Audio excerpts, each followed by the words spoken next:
Welcome to Murder by Nature, where we discuss true crime, mystery disappearances, and unsolved cases. I am your host, Jazmin Hernandez. Before we dive into this episode, we're going to go over the references that made today possible.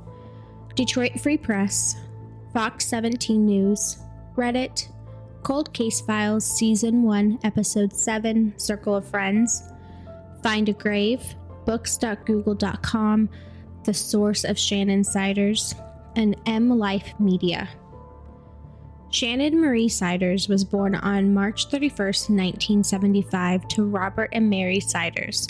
She was raised in Newaygo, Michigan, and after her parents divorced, Shannon's mother left the family. Robert raised Shannon alone from the age of 5 and did an amazing job at it. Robert had a job at the Pepsi-cola Plant, and as Shannon got older, he would change his shift so he was working third shift. This meant that he was going to be working overnight. Shannon was described as a kind, special, sweet person, someone that you can talk to, and she would never judge your character. Shannon was that person that if you needed advice or wanted to confide in someone, she would be that person for you. She was a part of many friend groups, different kind of friend groups at that. She had the cool kids, the partiers, everyone in between, and she just was able to click with numerous people. Everyone that met her knew that if you needed something, she was the one to be there for you. On July 17th, 1989, Robert left for work around 10:30 p.m. that night. He was working a late shift at the Pepsi-cola Plant, and Robert kissed his daughter goodbye and told her that he would see her the next morning. 18-year-old Shannon Sliders had plans to go out with friends that night and party in the woods. This was a local spot for teenagers to party and offered on the trails. Shannon also had plans with her friend Julia Littles to hang out at her house and watch movies after Julia got off work around midnight. Robert left for work, and Shannon called Brandon and Levi to come pick her up and head to the hole in the wall to party with 8 of their friends. When Robert Siders got off work at 8:30 a.m. the next morning, he returned home where Shannon was nowhere to be found. He said he was surprised to come home the next morning and find her bed undisturbed, she was gone, and the house was a mess by her new puppy that she wanted. Robert stated that he called several of Shannon's friends and some parents asking if they'd seen Shannon. He remembers going out into the front yard and screaming her name, thinking maybe she was at a friend's house and was just sleeping in. Unfortunately, there was no response. No one knew where Shannon was, and Robert wasn't overly concerned at this point. She was 18 years old. She recently left home for a week, and although she told him about it that time, she didn't really have to. She was an adult. When Shannon didn't turn up by July 20th, Robert decided he was going to call the police. He filed a missing persons report and began printing 200 missing flyers and distributing them around. When he ran out, he printed 100 more. And hundreds more after that. He had truck drivers at the Grand Rapids Pepsi distributing plant where he worked helped him circulate the flyers all around Michigan and the surrounding areas. He sent flyers to every state police department in Michigan, and he also left copies at every restaurant, bar, retail store, and other spots in Newaygo County that he can think of that someone might have seen Shannon at. As the police started to work the case, they were getting flooded with random tips, but one caught their eye. There was a rumor going around the town that there was a teenage girl named Shannon hiding out at a local drug house from her father. The police thought to themselves, how much of a coincidence could it be that there would be 2 Shannons hiding from their dad in their small town? Unfortunately, when the police went to the house to investigate the tip, they found that it was indeed the wrong Shannon. They had 2 missing and 2 hiding from their fathers. Amy Bonner was working at the police station that summer as a receptionist in the front office when she got a disturbing call. Amy recalls getting a call one afternoon from a young man screaming, "I just killed Shannon Siders," and then hangs up. Amy remembers telling investigators about this call, but they weren't able to locate the caller. Remember, this is in 1989. It isn't as easy as we have it now to where every phone is linked to a name or something like that. There was phones that they just couldn't trace. Over Labor Day weekend in 1989, 2 individuals were in a wooded area called the Hole in the Woods when they stumbled upon 2 forms of IDs, both linked to Shannon Sliders. The individuals immediately called the Michigan State Troopers, and when the troopers arrived on the scene, they were able to locate a pair of blue jeans as well. Robert Siders was alerted of what they found, and he immediately responded to the location. He searched and searched this area for months to find anything that would lead him to his daughter. On October 15th, 1989, 3 months almost to the day that Shannon disappeared, a deer hunter who was further up in the national forest found her body in the woods near M82 and Thornapple Avenue, east of Newaygo. Shannon's skull was found detached from her body about 14 feet away. A pocket knife and a pair of table legs were also found near her body. This deer hunter called the police and they came down to the scene. Police taped off the location and attempted to find Robert Siders. At around 10 p.m. that night, Robert received a phone call from one of the local bar owners. This is someone that knew Robert, and the police were looking for him at this point. The lady tells Robert that a body was found, and they do believe that it is Shannon's. They tell Robert that the police were looking for him, and he goes immediately to the police station. The police sit him down and confirm that they did find Shannon. Shannon's body was found almost 3 months to the day that she was last seen. Since Shannon's body was out in the woods for an extended period of time, the local law enforcement had to bring in a forensic entomologist to help identify the period of time that Shannon was murdered. An entomologist, sorry, I can't pronounce that, is able to help identify what cycle of life the bugs are in that are on Shannon's body. They did confirm that Shannon was murdered at the end of July or the beginning of August.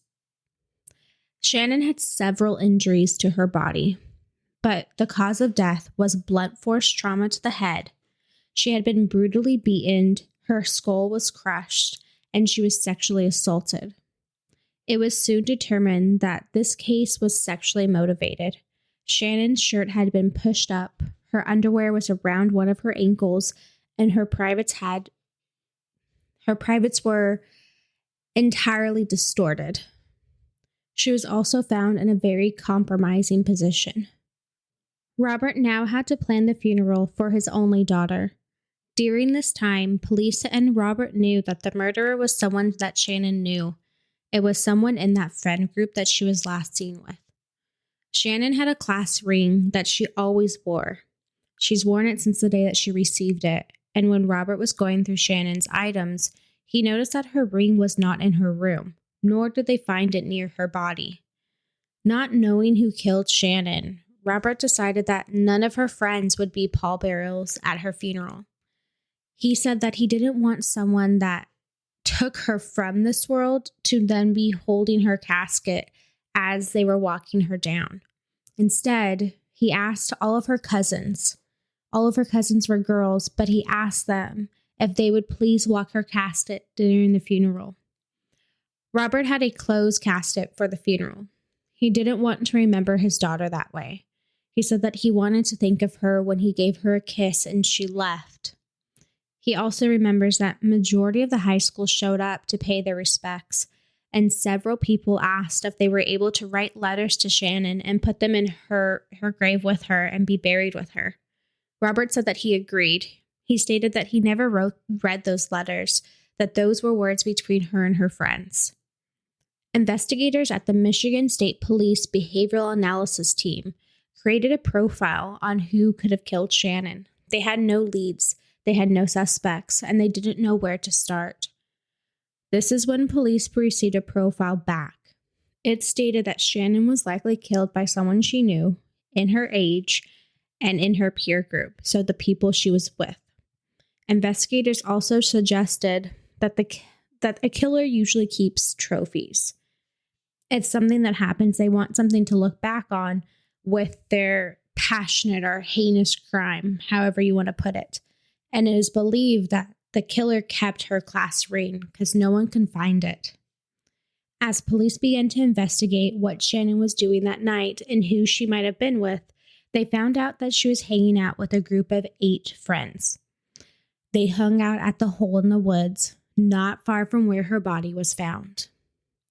It was stated that after 10:38 p.m., Robert left for work, and Shannon called Levi to come pick her up and take her to the party.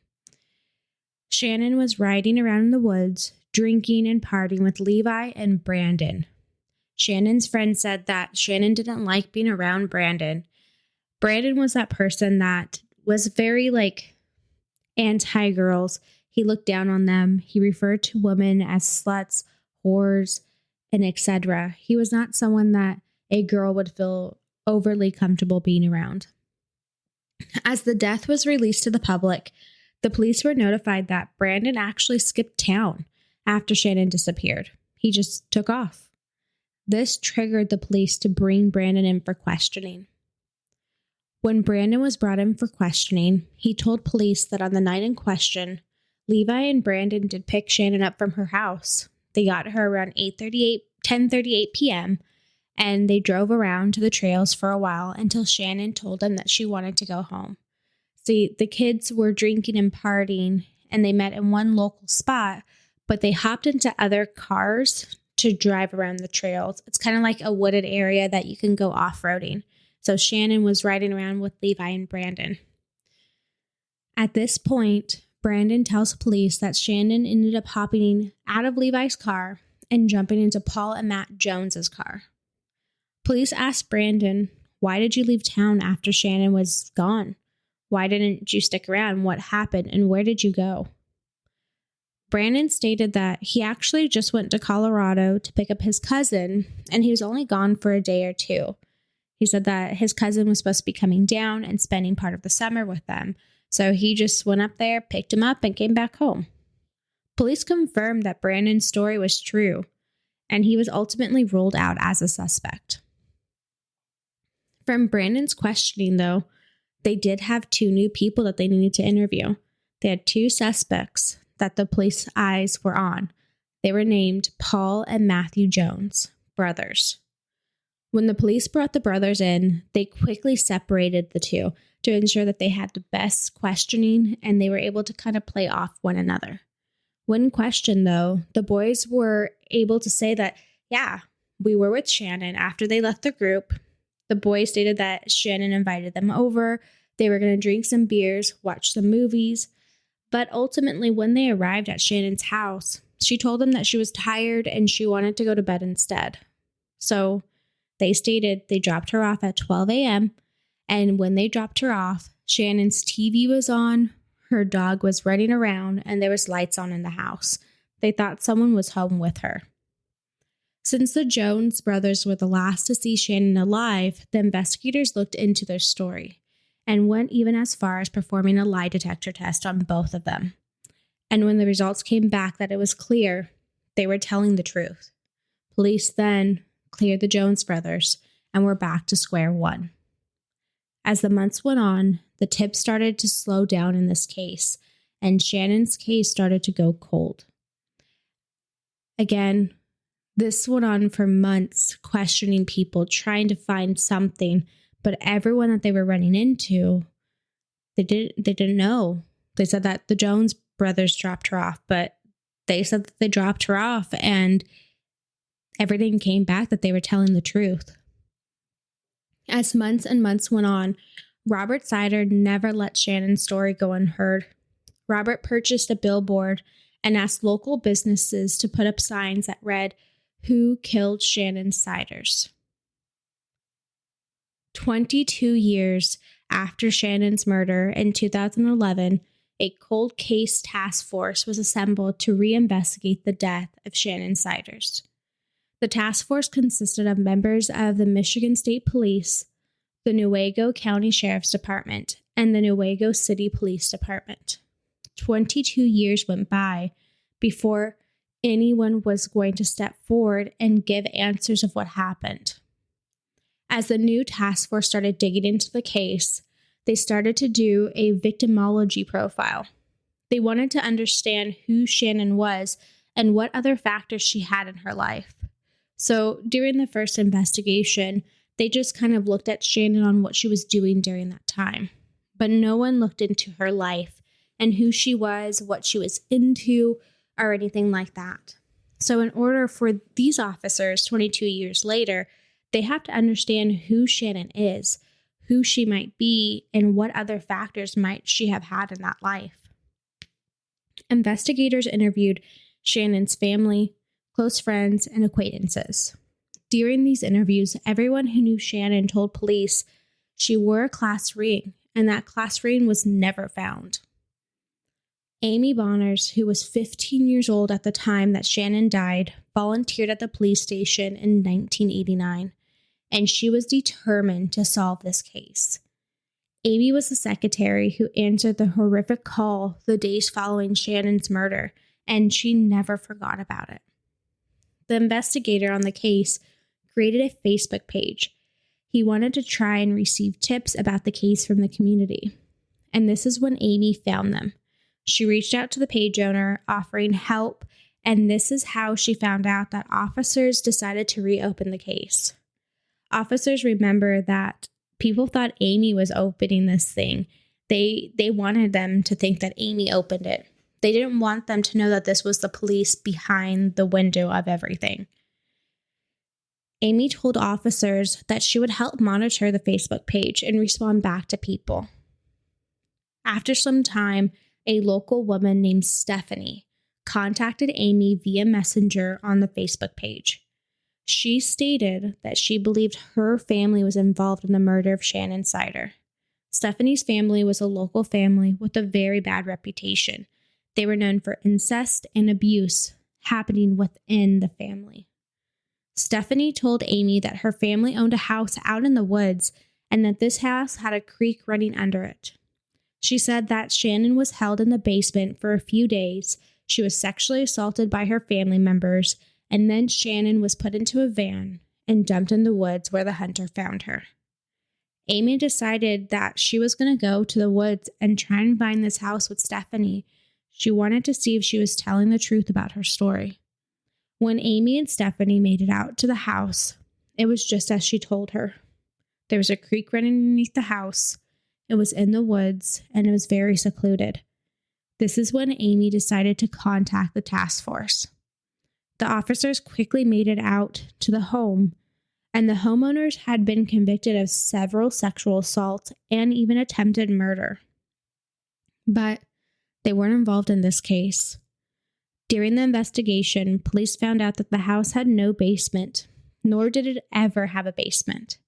There was no evidence that this family was involved in any of the crimes.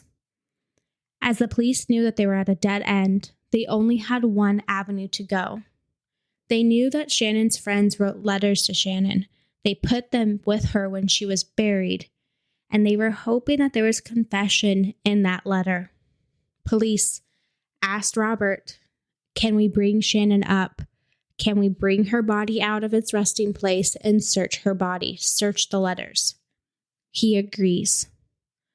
As the police go into the casket, they were able to read all of the letters, but there was no confession. The police did discover something, though. In Shannon's right hand, they found hair. Police immediately sent this to the forensic lab, but when it came back, it was matched to be Shannon's. Over 400 people were interviewed when this case was reopened, but it was the statement from Julia Littles, Shannon's friend, that caught their attention. Julia told the police that she had made plans with Shannon to hang out on the night that she disappeared. Julia stated that she'd gotten off work around 11:45 and went to Shannon's to see if she was home. Julia said that she knocked on the door, but there was no answer. She stated that she went back to the house again around 12:30, and again, no answer. She said that she went back to the house every 30 minutes until the final time where she was there around 3 a.m., and Shannon was still not there. Police stated that Julia's original report was never actually in the case files from the original case. This caused police to second-guess the Jones brothers' story. Matt and Matthew Jones originally told the police that they dropped Shannon off around 12 a.m., but Julia stated that by 3 a.m., Shannon was still not home. Paul's ex-girlfriend and Shannon's friend, Lindsay Bradley, told police that she got a ride home from Paul one day, but she noticed that there was a girl's class ring in his ashtray. Lindsay got mad and confronted him. "Why do you have another girl's ring in your ashtray? You're supposed to be taking me on a date, but I see girl stuff in your car." Lindsay told police that Paul said, "Let's face it, she's probably dead." The police found several interviews of people stating that they were in contact with Paul and Matthew after Shannon disappeared, and they found their behavior very odd. The police believed that Matthew and Paul had killed Shannon after she denied their sexual advances on the night in question, but all the evidence was circumstantial at this point. We continued to interview people in the town to see if anyone had any information on who or what might have been happening to Shannon's murder. This is when several people told Amy that she needed to talk to Jenny Corrigan. Amy had been friends with Jenny, and Jenny knew that Amy was trying to solve this murder. Amy invited Jenny over and asked her what she knew. Jenny was hysterical. Jenny told Amy that she was with Dean Robinson on the night that Shannon was murdered in 1989. She said that they were driving around the woods and came across a parked car. Dean got out and spoke to the driver, who Jenny heard identify themselves as the Jones. They said that they were looking for a girl. Dean and Jenny left, but they continued to drive around. They were drinking, and it wasn't until they came back around again, but this time when they came back around, they saw the car was still there, and now there was a girl lifeless on the ground in front of the car. Dean jumped out of the car, but he tripped on his way over and kind of fell, and this is when Paul ran over and kicked Dean in the face, and Matthew was seen coming from around the back of the truck with a bat.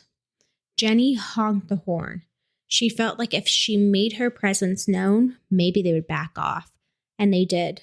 The boys took off. Dean and Jenny then took off and never spoke about what they saw again, out of fear of what the boys might do to them next.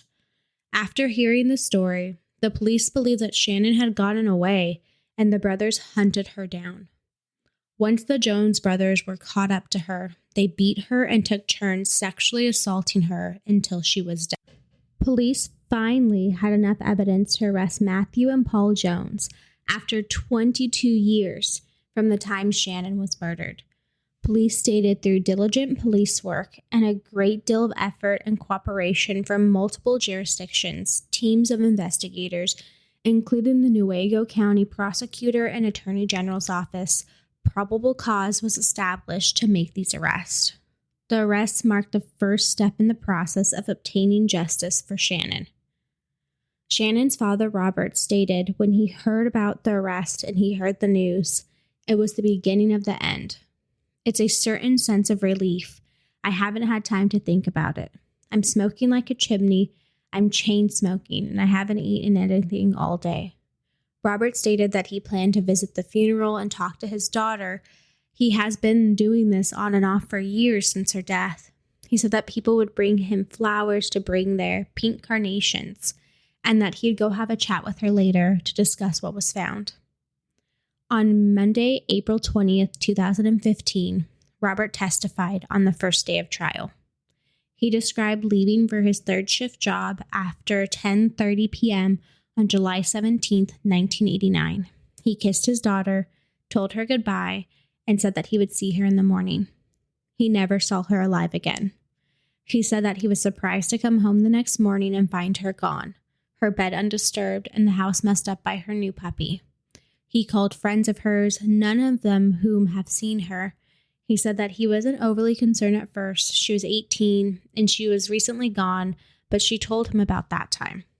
When she still didn't turn up on July 20th, he stated that he called the police, filed a missing person report, and began painting fires. At trial, several witnesses gave largely consistent testimonies about what Shannon was doing in the hours that led up to her disappearance. Most of these people were drunk that night, but they still remember vivid details of what was going on and what happened. They all remember her getting into the Joneses' car, and she was gone and never seen after that. The most critical of the witnesses was the two alleged eyewitnesses. They testified that they saw two men who prosecutors said were the Jones brothers on the 2-track near Shannon Sliders was found later. The witnesses Dean Robinson and Jenny Corrigan testified that they encountered the pair of the two in the general same area. The first time, one of the two men, whom Robinson believed was Paul, asked if they seen a girl walking on the 2 tracks. The second time, Robertson and Corrigan testified that they saw the same man dragging the apparent lifeless body of a girl in tow to the two men's car. Neither of them came forward or told their current stories until 2012. Dean Robinson was a long-term inmate in the Michigan Department of Corrections.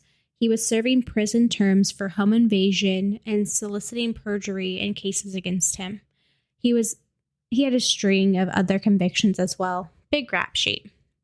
Robin and Corrigan both testified that they kept quiet at Robinson's insane because he was terrified of being discovered with a 14-year-old girl in his car when he was 19 years old. So Jenny was 14 years old when this happened, and Dean was 19. Corrigan also said that she never realized that they were in the same area where Shannon's body was found until recently. She said that news reports stated that it was in the National Forest, which Corrigan thought she was not near where that was, that she was in Newaygo County. So she was kind of like, no, like this isn't where she was found. That wasn't her. That's the mindset that she went on for 22 years. As this time went on, Springstead, the prosecutor, told juries that Paul and Matthew started bragging about getting away with murder. He said, and he quoted some of the remarks allegedly uttered by the accused killers in conversations with friends and family. Quote, "She should have given us what we wanted. We wouldn't have had to hit her so hard. We're in the clear." End quote. In the months and years after her death, several incriminating statements attributed to the Joneses brothers were made according to the testimony given. Paul Jones said, and I quote, "The bitch got what she deserved." End quote. Court records showed. Several years after the murder, while at a bachelor party, Matthew Jones grabbed a woman by the throat and threatened to, quote, "put her in the ground like the bitch up north," end quote. This all came from testimonies that were given at trial. A year after the murder, the brothers were at a party talking about Shannon in a, quote, "baggy and cocky manner," another witness testified. They said, and I quote, "They can't pin it on us. They had us and they let us go," end quote, the brothers stated according to a testimony.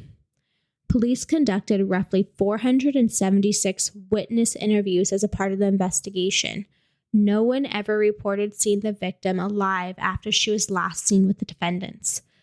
The justice wrote, "Shannon at one point was seen in Paul's red Mercury Cougar seated between the two brothers, and several hours later, when the brothers were in a grocery store parking lot at the corner of M37 and M82, Shannon was no longer with them."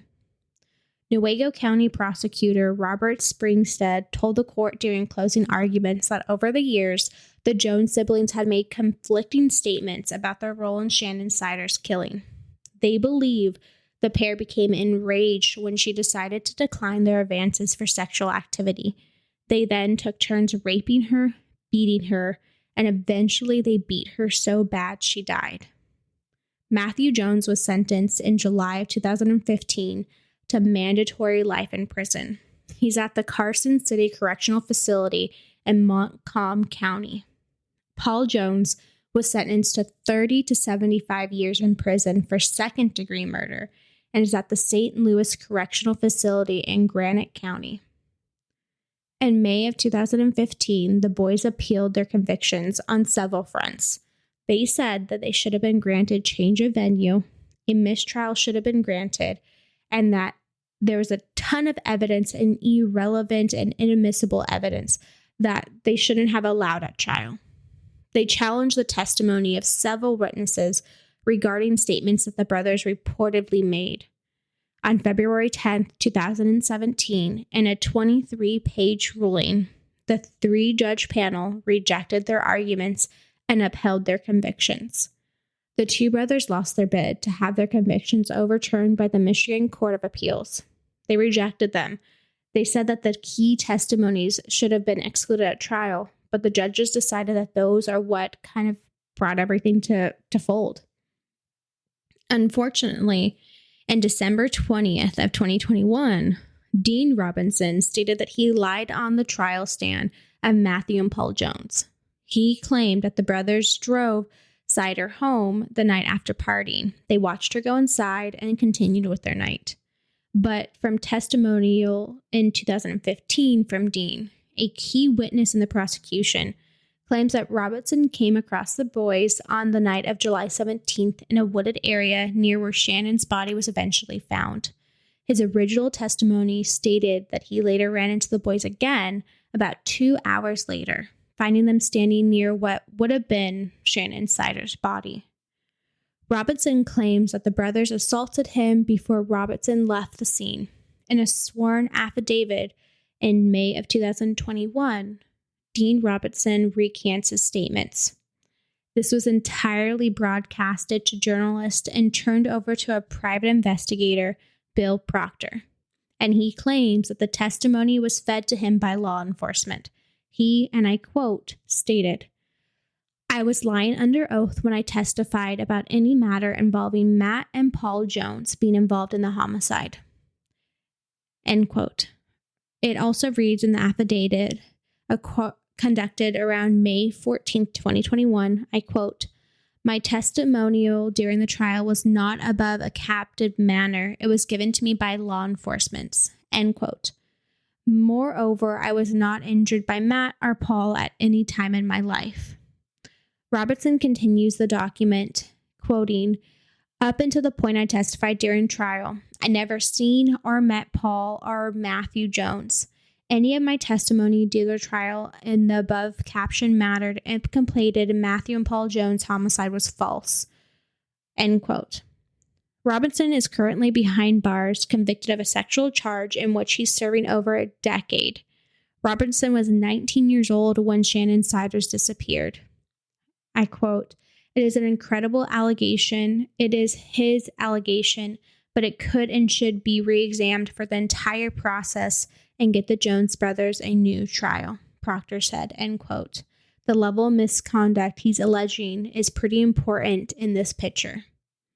I do want to state that Proctor also has websites and TikToks and podcasts defending the brothers. They're currently trying to appeal again to get a third trial to overturn this based on Dean's testimony being recanted. Shannon's mother, Mary Christine Siders, died on Sunday, September 30th, 2018. And currently, like I said, the Jones brothers is working with an activist group to investigate their case. I don't really know what to think about the activist group or Dean's recanting of his statement, but if you guys do, let's leave them in the comments and discuss them. There isn't much of an update for Robert Siders. It seems like he's still alive and he's still living in Newaygo, Michigan. That's kind of all I have on him. I've looked many places to get an update on his story, but it doesn't seem like there's anything at this point. My thoughts on this case. This is a weird one. There was a lot of twists, a lot of turns, a lot of just things that were happening. And it's just crazy to think that 26 years went by before the boys were convicted. Now, with Dean's statement being recanted, there is that possibility of a third trial. But to me, I feel like Dean is being persuaded by somebody, especially if he's serving over a decade for his long criminal history. One, it's really weird that he was in a car with a 14-year-old girl when he was 19 years old, and they were on a date. That, I don't trust that man. I believe that Jenny's telling the truth and that her statement is exactly what that is. And I do believe from all of the court documents, the testimonials, all of that Matthew and Paul Jones are responsible for killing Shannon Sliders. And I'm glad that they're in jail. I'm glad that after so long they got caught. Robert Siders stated that Shannon was his only child, and it hurts that he won't see her grow up, be a mother, be a grandmother, and he won't have grandchildren from this. This is a crazy one. That brings us to the end of our episode. As always, thank you for listening to Murder by Nature. If you enjoyed our show, please rate us and review us on Apple Podcasts, Spotify, or any streaming platform that you're currently on, and be sure to come back next Saturday for our new episode. Until then, I am your host, Jazmin Hernandez. Don't forget to stay safe. Don't get murdered or murder people, you lovely humans. See you next week.